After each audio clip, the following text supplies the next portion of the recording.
પોરબંદર પાલિકા કચેરીમાં બાંધકામ શાખામાં આ પ્રકારનું પરવાનગી લઈ પ્રવેશવાનું બોર્ડ અચાનક લગાડી દેવામાં આવતા કોની પરવાનગી લેવી તેવો સવાલ પત્રકારોએ પૂછતા દરવાજા પાસે પટાવાળો બેઠો છે, જે અરજદારોની પૂછપરછ કર્યા બાદ અંદર જવા દેશે તેવું ચીફ ઓફિસરે જણાવ્યું છે।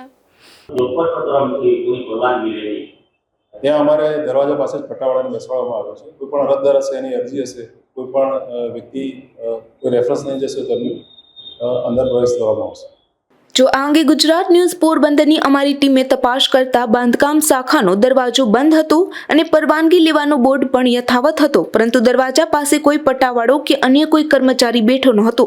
ત્યારે સવાલ એ થાય છે કે અહીં કોઈ અરજદાર આવે તો પરવાનગીને પ્રવેશ કરવાનો બોર્ડ તો દેખાય છે, પરંતુ નથી કોઈ જવાબદાર કર્મચારી કે જેને પૂછી શકાય। ત્યારે બોર્ડમાં માત્ર પરવાનગી લેવા જણાવ્યું છે, પરંતુ કોની પરવાનગી લેવી, ક્યાંથી લેવી તેવી કોઈ પણ જાતની સ્પષ્ટતા ન હોવાથી કોની પરવાનગી લઈને પ્રવેશ કરવો તેવા સવાલો અરજદારોમાં ઉઠી રહ્યા છે।